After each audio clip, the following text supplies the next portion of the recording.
It's not your fault, Kyle. I only answer to this divine calling.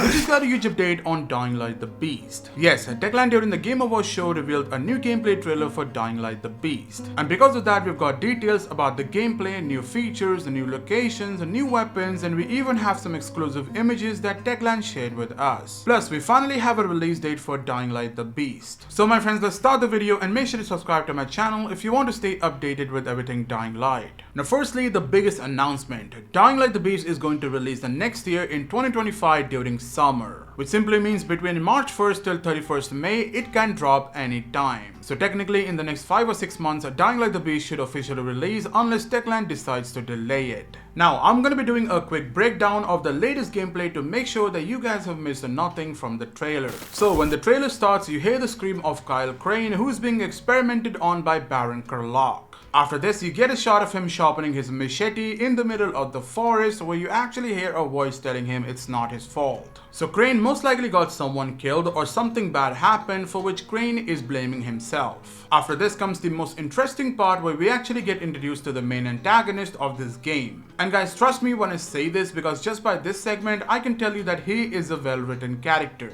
And yes, we're talking about Baron Karlach, whose real name is Marius Fisher, who also happens to be the last descendant of a noble big pharma dynasty from Castor Woods. Also, he is a brilliant scientist, and according to Techland, Baron is the biggest threat Kyle Crane has ever faced. And in this scene right here, we can see him talk about gods who have given us the ability to sense, reason with, and intellect. So Baron says God has not given us all these abilities to never use it. According to him, it's a gift from the God that we can use to decipher the code of the nature. And as he says, it's a higher purpose for us to accomplish this goal. Honestly, it really gets serious when you involve God in anything. After this, we get a shot of Kyle Crane, who's being held by a few scientists that are actually experimenting on him by injecting him with something and then hurting him and making him bleed, and then collecting the blood and letting him recover, after which they will repeat everything again. I say that because you can actually look at the blood on his clothes and the fresh heel scar on his body that tells you that this has been going on for a long time. Then we get a shot of a monitor that is showing the Haran virus strain being detected in Kyle Crane's blood. And yeah, the level of the virus here is critical. After this, the scientists try to control Kyle Crane but fail to do so, which ends up getting them killed in the most brutal manner. And then Kyle Crane heads for Baron Karlach, who is behind a glass wall, so seeing Crane come after him, Baron Karlach decided to make Kyle Crane go to sleep by releasing some gas. And not gonna lie, I had no idea my boy Kyle Crane is ripped as fuck. Plus, did you guys miss the big scar on his spine? Anyways, because of the gas, Kyle Crane goes to sleep, after which we hear a voice saying, "Do you see who the real beast is?" Which obviously is a reference to multiple beasts in this game, or Crane not being the actual beast. And yes, I have a video on that too. By the way, during all these scenes, did you guys realize that the cutscenes here are in the third person view? Because if you guys don't know, then let me tell you that Techland did say that we're getting third person cutscenes with Dying Light the Beast, which in my opinion looks great. Then soon after this, we get a quick shot of a flooded region in Castor Woods, also known as swamps, which looks amazing, and here Crane can be seen walking with a knife in his hand. Also in the background, we also see a van, which most likely we can drive. Then in the very next scene, Crane has a crossbow in his hand, and I don't know why, but this place in itself looks better than the whole Dying Light 2 game. Like, I'm sorry for saying this, but just look at this area. Everything about it just seems right.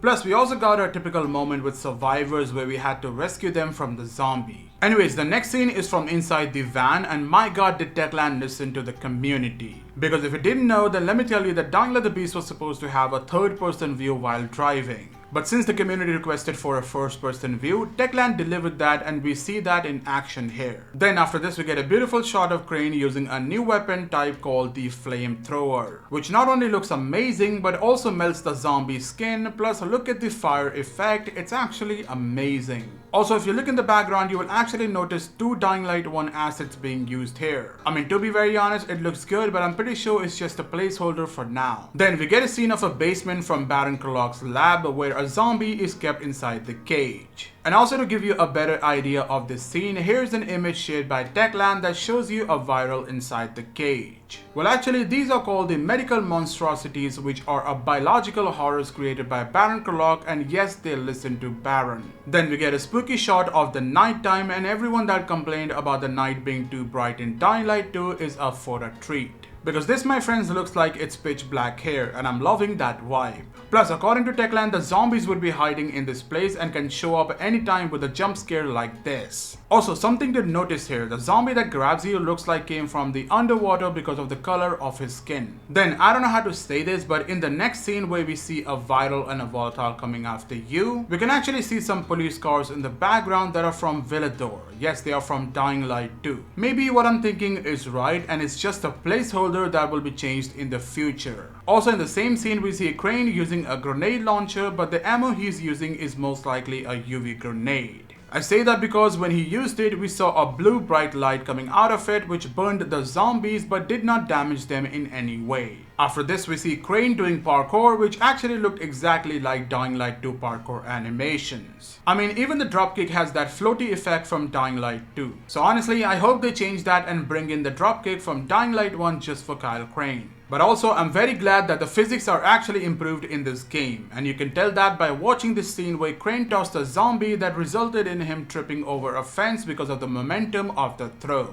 So yeah, it's pretty cool to see Techland improving on these, even though we had this in 2015 Dying Light. Anyways, after this we see a few bandits, probably the soldiers of Baron Karlach, coming after Crane. Then Kyle Crane uses his grenade launcher to blow up the car in the background and then use his pistol to finish the rest. Then, my friends, the trailer ends with the mysterious scientist who actually is the same scientist we saw in the previous announcement trailer. Also, for some reason many people commented that this guy is actually Aiden, but trust me, it's not Aiden. I say that because Aiden has blue eyes and this guy right here has brown eyes that matches that scientist. And that, my friends, ends the trailer with the virus attacking you. Actually, the virus that were experimented by Baron. I say that because you can actually see a mask on him and also an external fixation apparatus that is also known by this name in the medical term. So the trailer ends with this amazing picture of Kyle Crane fighting a volatile. Now the reason I'm mentioning this is because we actually see a new UV light here in the hands of Crane, and the image in the background explains that there will be zombies that will enter the water.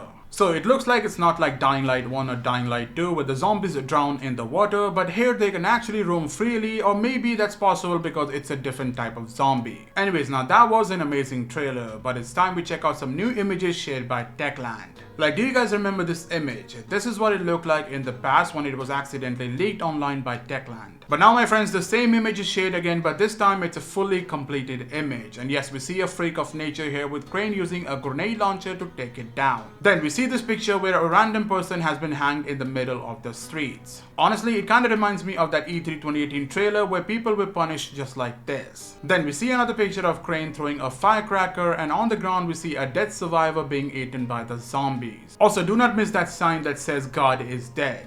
By the way, another big thing, Techland has also officially announced the true ending, the canon ending of Dying Light the following. So let me know in the comments if you want a video on that, because the details are amazing. And yeah, this was everything we got regarding Dying Light the Beast during the Game Awards show, so let me know if you guys enjoyed it. Also, if Techland decides to share any more info, then you will find a video on that topic here on this channel. So my friends, until then, thank you for watching, and I'll see you guys in my next video. Till then, stay safe and watch out for the beast.